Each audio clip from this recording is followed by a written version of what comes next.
ቃል ኪዳን የክፍለ ሀገር ልጅ ስትሆን በዚህም እንግዲህ ቆይታዋ አባቷ ወደ ከተማ ይዟት ይመጣል።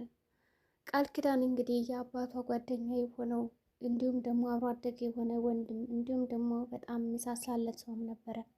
ታዲያ ያ ሰውም እንግዲህ የአብርሽ አባት ነው። እንግዲህ በድሮ ጊዜ ያው በቤተሰብ እንዲሁም ደግሞ በማህበረሰቡ ዘንድ ልጅ ለልጅ የሚባል አባባል እንዲሁም ደግሞ ባህል አለ።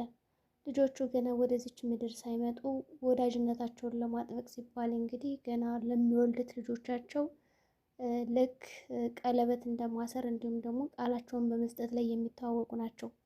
እናም እንግዲህ በዚህ ሁኔታ ቃል ከተወለደችም በኋላ አባቷ በልጅነቷ እንግዲህ ልጄ ለልጄ ብሎ ለራሱ ለጓደኛው ለአብሮ አደጉ ሰው እንግዲህ ተባብለውና ቃል ሰጥተውም ስለነበረ ካደገችም በኋላ ወደ ከተማ ይዟት መጥቷል።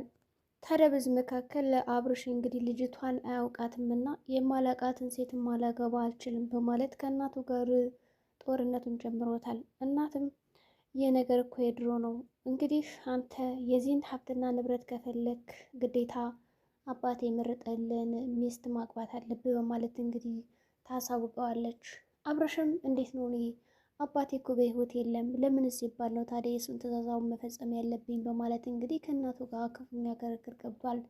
በእርግጥም አብርሽ እንደዚህ ያለው ሩት የምትባል እንግዲህ አፍቃሪ ስላለችው እና የተደበቀም እንግዲህ ከእሷ ጋር አብሮ ጊዜውን ስለሚያሳልፍ ነው። ታዲያ አብርሽ ያልተገነዘበው አንድ ነገር አለ። በዚህ መካከል ሩት የምትባለው የአባቱን ሀብትና ገንዘብ እንዲሁም ደግሞ ስለ ውርሱ ጠንቅቃ ስለምታውቅ አብርሽን በፍቅር ለማጥመድ እየተጠቀመችበት ትገኛለች። በሌላ በኩል ሩታ የራሷ ጓደኛና ፍቅረኛ የምትለው ጆ የምትለው እንግዲህ ስራዋን እኩል የሚፈጽምላትና እያንዳንዱ እቅዶች አብሯት የማይለየው ከጎኗም ሁሌም ቆሻሻ ስራዎችን ለመስራት እንግዲህ ቢመካከሩም እምቢ እሺ ከማለት ወደ ኋላ አይልም። በጭራሽ እንግዲህ ጆ እሷ የምትለውን ሀሳብ እሺ ብሎ የሚያደርግላት እንጂ እምቢ ብሏትም አያውቅም። እናም የአብርሽ እናት የሩታን አላማ አውቃለች በደንብ። ይህች ሩት የምትባለውን ልጅ መራቅ አለብህ። ምንድን ነው አንተ ነገርህ? በቅርቡ እኮ ሙሽራ ልትሆን ነው፣ ሚስትም ደግሞ መታለች ከክፍለ ሀገር እና ከእሷ ጋር ያለን ቀረቤታና ጓደኝነትን ወደ ኋላ በማድረግ እንግዲህ ነገሮችን በራስ መንገድ መምራት አለብህ። ከእሷ ጋር የምታደርገውን ጊዜና ሰዓት የምታሳልፈውን እያንዳንዱ በጥንቃቄ መርምር፣ እንዲሁም ደግሞ መራቅ አለብህ ብላ ትመክረዋለች። ታዲያ በዚህ ቅጽበት እንግዲህ አብርሽ ችግር የለውም በማለት እናቱን ለማታለል ቢሞክርም እናት ግን እየተታለለች አይደለም። እናም ሩት እንግዲህ አሁን ላይ ምናልባት አብርሽ ይችልሽ ከወደዳት እዛ አላማይና ሀሳቤ እኮ በጭራሽ ሊሳካልኝ አይችልም በማለት ብዙ ነገሮችን እያሰበች እንዲሁም ደግሞ እያለመች ትገኛለች። ለዚህም እንግዲህ የሆነ መላ አለ ብላ የምታስበው ነገር ምንድን ነው? ቃል ኪዳን ከገጠር እንደመምጣቷ እና ከክፍለ ሀገር እንደመምጣቷ ገና ለገና ከመጣችም በኋላ የአብርሽ እናት እኮ ልብስሽን ጥለዋለሽ ቆሻሻ፣ ያው የክፍለ ሀገር ልጅ ስለሆንሽ እዛ አካባቢ ከመጣን እንዲሁም ደግሞ ከተማ ላይ እንደዚህ አይነት ልብሶች አይለበሱም በማለት አውጥታ ጣለቻቸው። ቅድም አጥበሽ አስቀምጠሽው በነበረበት ሰዓት እኔ ላስገባውም ነበረ ወደ ውስጥ፣ ነገር ግን እሷ ተይው አታስገቢው ስትለኝ ከዘው ጥየው መጣው ትላታለች። በእርግጥም የአብርሽ እናት ይህንን ነገር አላደረገችም፣ ግን ደግሞ ከቃል ጋር ጓደኝነት ሆና እንዲሁም ደግሞ ጥብቅ አድርጋ ይዛት በጓደኝነት መካከል ነገሮች ቀለል እንዲሉላት የምታስኬደውን ነገር ነበረ። ቃል ኪዳን እንግዲህ ከሻወር ቤት ስትወጣ የአብርሽ እናት መጣችና ልጇ ይሄውልሽ ምን የመሰለ ልብስ አምጥቼልሻለሁ በማለት እንግዲህ ሽቶ ወርከፍከፍ ማድረግ ጀመረች። በዚህም ተመልከታታለች። እንግዲህ ምን ነው እኔ ያመጣሁት ልብስ እኮ ነበረኝ፣ ምን ነው ተቸገርሽ ተጨነቅሽ? በዛ ላይ ደግሞ እኔ ልብስ አለኝ አያስፈልግም ነበር ይሄን ሁሉ ማድረግ ትላታለች። በእርግጥም ቃል ኪዳን ምናልባት እትዬ ይህ ልብስ ለእኔ አይመጥንም ብለሽ ከሆነ በጣም ንጹህ ናቸው አታስቢ፣ ምንም አይነት አንዳችም ስጋት አይግባሽ በማለት እንግዲህ ቃል ኪዳን ለእትዬ ብላ ለመጠራት እንዲሁም ደግሞ ለወደፊት አማቷ ለሆነችው ሀሳቧን ብትገልጽም ሀማቷ ግን ችግር የለውም የኔ ልጅ ከዚህ በኋላ የልጅ ሚስት ስለሆነች መንከባከብ አለብኝ በማለት እንግዲህ ሀሳቧን አቀረበችላት። እሺ በማለት ነገሮችን በጥሞና ካካሄደችም በኋላ እሷ ማድረግ ያለባትን ነገር እንዲሁም ደግሞ ሻወር ከወሰደችም በኋላ ነይ የምግብ እንብላ የሚል ነገር ቁርስ ለመብላት እንግዲህ ይሰበሰባሉ። ከዛ ቀደም ብሎ እንግዲህ ሩታ ይቺ ልጅ በጣም ጥምድ አድርገህ መያዝ የለብህም እና ደግሞ በጣም ኃይለኛ ትመስለኛለች፣ አደራ ወጥመድ ውስጥ እንዳትገባ እያለች እንግዲህ አብርሽ እንዳይወዳት እያደረገች ነው። አብርሽም የሩታን ሁኔታ ተመልክቶ ቆይ አንቺ ልጅ ግን ምንድን ነው አላማሽ? ይህን ያክል ወደሽኛል፣ ቀንተሻል በማለት እንግዲህ ሩታን ጠቃ ያደርጋታል ማለት ነው። ሩትም እንግዲህ እንዲያው በጣም የቀናት በልጅቷ። በእርግጥ ልጅቱ ገራገር ነገር ነች እና ደግሞ አያቅተንም በማለት እንግዲህ ወጥመድ እያዘጋጀችለት ነው ያለችው። እንግዲህ ቁርስ ከበሉም በኋላ በዚህ መካከል የአብርሽ እናት ምንድን ነው ያደረገችው? ምግብ እየበሉ በጣም እንክብካቤ አበዛችባት ለቃል ኪዳን።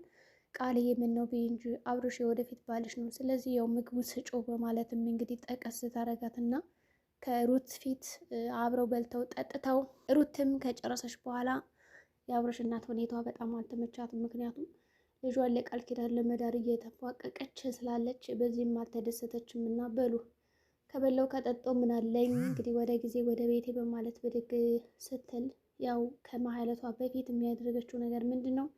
ወደ ሻወር ቤት ሄዳ እንግዲህ መጸዳዳት ፈለገች ከመውጣቷ በፊት። በዛም ቅጽበት እንግዲህ ቃል ኪዳን ወደ ሽንት ቤት ስትሄድ ማለት ይቻላል እንግዲህ ታገኛታለች መስታወት ፊት። እንግዲህ ራሷን ያው እየቆላላችን በልንጃው እየቆላላች ማለት ነው። እና አልሄድሽም እንዴት ትላታለች። አይ አልሄድኩም ራሴን ልይ ብዬ በማለት እንግዲህ ነካ አረገቻት። እንግዲህ በነገር ነው የወጋቻት። እንግዲህ ቃልም በቃ ችግር የለውም በማለት ያስኩብሽ አይደለም መጸዛጃውን በማለት ወዲያውኑ ሩትም ነገሩን ከለኮሰች በኋላ መውጣት ትጀምራለች። እናም እንግዲህ ከመውጣቷ በፊት የነገረቻትም ነገር አለ እና ልብሱን እንዳልኩሽ ነው ቅድም እትዬ ያው አትፈልግም እና ለዛ ነው እንደዛ ያደረግኩት ማለት ያው ነገረቻት። ከዛ እንግዲህ ሩትና አብርሽ ተቃቅፎ አይታ ስለነበረ እናቲቱ በዚህ ጉዳይ ልጇን እየመከረችው ነው። እባክን የምልን ነገር አድርግ፣ ከዚች ልጅ ያለን ነገር ራቅ አድርገው፣ ሸሽ አድርገው። በተለይ ደግሞ ስለ አባት ሀብትና ውርስ እንዲሁም ደግሞ ስለ ሌሎች ነገሮች ሲያውቁ ሰዎች ወዳጅ መስለው ሊያጠቁ ይችላሉ። ይህ ገንዘብ ማጥፊያ እንዳይሆን በማለት ልጇን እየመከረች ነው። በእርግጥም የእናቱ ሀሳብ ልክ ነው። ታዲያ አብርሽ ይህንን ነገር እየተረዳ አይደለም። አሁን ላይ በጣም እልም ያለ ፍቅር ውስጥ ስለገባ ከሩት ጋር እንዲሁም ደግሞ ሩት በጣም ትወደኛለች ብሎ ስለሚያስብ ቃል ኪዳንን ማግባት አልፈለገም። ምክንያቱም ይህ ነገር ተገዶ እየመሰለው ነው ያለ። በዚህም ታዲያ ነገሮቹን በጣም እንዴት አድርጌ ነው ማስተካከል ያለብኝ እያለ በጣም እየተጨነቀ እንዲሁም ደግሞ እያሰበ ይገኛል። በዚህም እንግዲህ ጉዳይ እናቲቱ እየደበከኝ ነገር የለም አይደል እያለች ነገሩን ለማጣራት ሞክራ ነበረ። ከሞከረችም በኋላ እንግዲህ ብዙ ነገሮችን አውቃለች እናቱ ማለት ነው። ስለዚህ ጓደኛ ብቻ እንዳልሆነችም ጠርጥራለች። በእርግጥ እንግዲህ ሩትና እሱ አብሮ ተኝተዋል ማለት ነው። እንግዲህ ወደፊት የልጅ ልጅ መጣለች ስትባል ምን እንደምትል አናውቅምና ርቀትህን ጠብቅ ብለዋለች። ታዲያ እንግዲህ ሩትም ወደ ቤት ከሄደችም በኋላ እኔ በጣም አናዶኛል፣ አበሳጭቶኛል፣ አብርሽን ሳልወደው በግድ እወድሃለሁ እያልኩ እንግዲህ ማስመሰሉ ሰልችቶኛል። ስለዚህ ቶሎ ብለን ገንዘቡን የምናገኝበትን መንገድ ብናቀድ ይሻላል በማለት እንግዲህ ከጓደኛዋ ከጆን ጋር እንግዲህ አንዳንድ ነገሮችን እየተመሳጠረች ትገኛለች።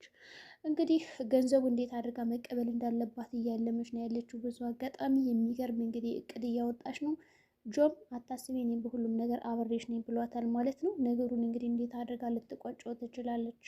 በሌላ በኩል ደግሞ የአብርሽና የሩትን ጓደኝነት እናቷ አልወደደችም። ያው አብርሽ ቢወድም እሷ ንቅንቅ እያለችለት አይደለም ማለት ነው። ስለዚህ ቃል ኪዳንን እንግዲህ ሳሎን ላይ ቁጭ ብላ ባገኛት ሰዓት ምንድን ነው ያላት?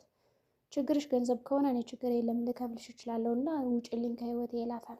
በእርግጥም የቃል መልስ በጣም ገራሚ ነበረ። የእኔ ጉዳይ የክብር ጉዳይ ነው እንጂ የገንዘብ ጉዳይ አይደለም። እኔ የማገባው ለአባቴ ስል ነው። ስለዚህ ክብር የሚባል ነገር አለ።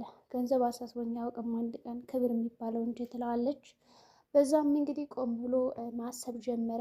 እንዲሁም ደግሞ ያው የገጠር ልጅ እንደመሆኗ ከክፍለ ሀገርም እንደመጣች ስለሚያውቅ አንቺ ገንዘብ ካልፈለግሽ ለአባትሽ ምን ያክል ልላክ የሚል ትዕዛዝም ሰጥቷታል። በዚህም ተናዳ ነበረ። እንግዲህ እሱም ወደ ውጭ ወጣ ይላል ማለት ነው። ቃልም እንግዲህ ያው ብዙ ነገሮችን የነገረችው። ከዛ ቆም ብላ ማሰብና ማዳመጥ ጀመረች። በእርግጥ አሁን ቃል ላይ አልወደውም እያለች ነው እንግዲህ አብርሽን። አብርሽ ደግሞ ሩትን እወዳለሁ ይላል። ሩት ደግሞ አትወደውም ለገንዘቡ ብላ ነው። እናቱ ደግሞ ትክክል ነች። ስለዚህ መጨረሻቸው ምን ሊሆን ይችላል? ያው ለገንዘብ ሲሉ ጠላቶች ይኖረዋል የሚል ትዕዛዝም ሰጠው ነበር። እሱ ግን እየታየው አይደለም ይሄ ነገር። ስለዚህ አብርሽ የሩትን እውነታ ሲያውቅ ምናልባትም ሊጎዳ ይችላል። እናም እንግዲህ የማይፈልጋትን ሴት ለማግባትም እንዲሁም ደግሞ ለመውደድም የሚያረጋግጥበት ቀን ይመጣል ማለት ነው። በመጨረሻም አብርሽ ማሰብ ጀመረ። እናቴ ለምንድን ነው ከሩት ጋር ያለኝ ቀረቤት አንድ ቀንስ የምትለኝ? በዛ ላይ ላገባ እንደሆነ ደጋግማ የምትነግረኝ? ምናልባት አብረን ተኝተን ሳለ አይታን ይሆን የሚል ጥያቄ የፈጠረበትና ወደኋላ መለስ ብሎ ነገሮችን ማንሰላሰል ጀመረ። አይ እናቴ መቼም አንድ አልጋ ላይ ተኝተን ብታይንማ ዝም አትልም ነበር የሚል ሀሳብም ገባው። ለማንኛውም ነገሮችን ማጣራት አለብኝ በማለት እንግዲህ ያመራል። እናትም ደወለችና ተመልሰህ ወደ ቤት ና፣ በእርግጥ ያችን ሩት ልትከተላት እንደሄድ ካውቃለሁ ትለዋለች። እና በእናቱና በልጅ መካከል ያለው ፍጥጫ እንደቀጠለ ነው። ቃል ኪዳን ታገባዋለች። የማትወደውን ሴት የሩት ውሸት ይጋለጣል። ምን ሊሆን ይችላል? ዛሬ ወዳችን ይመስላል። በቀጣይ ቪዲዮ እስከምንገናኝ መልካም ጊዜ